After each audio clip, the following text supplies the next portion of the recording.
Hai semua, pernah tak terfikir kerja lapangan geografi ni macam satu misi dunia sebenar? Hari ni kita akan bedah keseluruhan panduan bab 12 geografi tingkatan 3. Tapi jom kita ubah sikit cara kita berfikir dari awal. Lupakan sekejap tanggapan tentang kerja rumah yang membosankan tu. Sebaliknya, bayangkan ini sebagai satu misi wajib yang sangat-sangat mengujakan. Okey, jom kita mula. Jadi anda mungkin tertanya-tanya, apa sebenarnya tujuan peruntukan masa kerja lapangan selama 6 jam yang diwajibkan ni? Memang nampak macam lama kan? Tapi sebenarnya ia bukan sekadar nak suruh anda bersiap-siap di luar pagar sekolah. Misi 6 jam ni direka khas untuk menguji kemahiran survival abad ke-21 anda di luar sana. Menggabungkan kemahiran berfikir secara kritis, mentafsir rata dan berkomunikasi secara berkesan di luar zon selesa anda. Matlamat utama misi ini mudah sahaja. Untuk anda melangkah keluar dari 4 dinding bilik darjah, bawa buku teks bersama rakan-rakan dan lihat sendiri macam mana teori di atas kertas tu hidup di sekeliling kita. Anda akan perhatikan secara langsung bagaimana geografi fizikal alam semula jadi bertindak balas dan berinteraksi rapat dengan aktiviti manusia setiap hari. Memang menakjubkan bila anda betul-betul perhatikannya. Okey, mari kita fahami roadmap misi kita ni yang sejajar dengan kurikulum rasmi. Ada 5 langkah semuanya, pilih isu, tentukan objektif, tentukan kaedah, analisis data dan akhirnya laporan akhir. Jelas? Jom kita bedah satu persatu. Kita mulakan dengan fasa yang pertama. Langkah 1, memilih isu dan menetapkan lokasi kerja lapangan anda. Di sini, anda tak boleh mayang pilih je topik secara rawak. Ada kriteria ketat yang kita kena patuh. Isu yang dipilih wajib berdasarkan tema dalam DSKP tingkatan 3. Ia mesti jelas dan yang paling penting, spesifik. Jangan pilih topik yang terlalu umum sampai anda sendiri pening nanti. Oh, satu lagi, pastikan secara praktikalnya anda memang boleh kumpul data tu di lapangan. Kalau tak, memang susahlah misi ni nanti. Beralih ke langkah 2, menentukan objektif. Macam mana-mana misi yang berjaya, kita perlukan sasaran yang sangat tepat.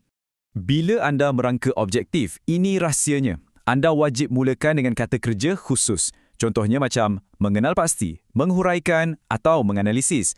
Kenapa ini kritikal? Sebab bila anda guna kata kerja yang betul, objektif kajian automatik jadi jelas. Dan yang paling penting, ia boleh diukur terus oleh cikgu masa penilaian nanti. Senang cerita, ini penentu arah tuju misi anda. Sekarang kita masuk. Langkah 3. Tentukan kaedah kajian. Ini adalah fasa tindakan fizikal, masa untuk betul-betul turun padang kumpul maklumat risikan.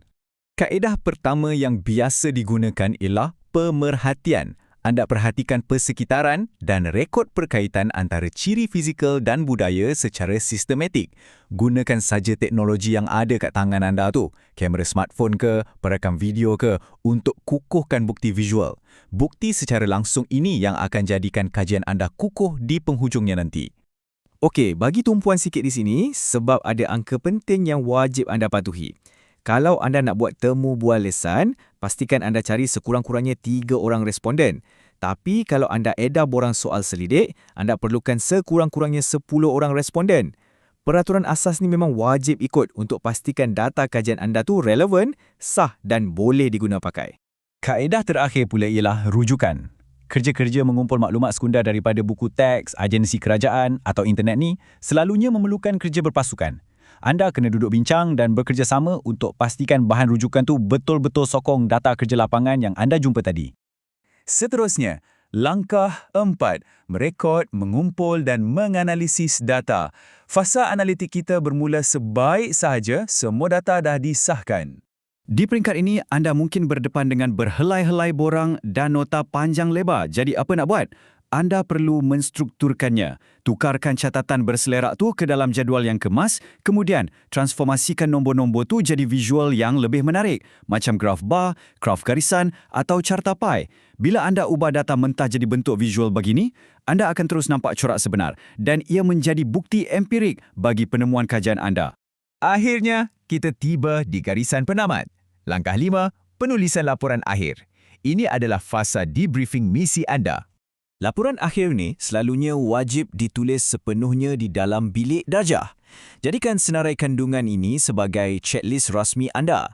Ada 8 bahagian yang wajib bermula dari penghargaan membawa kepada bahagian kritikal iaitu hasil kajian sehinggalah ke rumusan dan rujukan. Ikut struktur ini langkah demi langkah dan laporan anda confirm tersusun rapi. Bagi anda yang mengimpikan kecemerlangan dan memburu grade tertinggi, ini kriteria yang dinilai untuk tahap penguasaan 6 atau TP6. Penilai bukan saja tengok kelengkapan laporan, malah nak tengok pelaksanaan yang amat realistik bersesuaian dengan lokaliti anda. Dan yang paling ditekankan, keaslian mutlak. Tolong jangan tiru bulat-bulat, tiada kompromi untuk pelajar. Hasilkan laporan yang hebat dan asli supaya ia mampu menjadi panduan inspirasi untuk pelajar lain di masa depan. Okey, kita telah pun membincangkan keseluruhan rangka misi ini. Sebelum kita berpisah, saya nak anda renungkan satu perkara. Misi lapangan geografi 6 jam ni sebenarnya lebih besar daripada peperiksaan atau grade di atas kertas. Ia direka untuk membina tahap kesedaran sivik kita, mendidik kita menjadi warga negara global yang benar-benar cakna tentang interaksi menakjubkan antara manusia dan alam sekitar kita.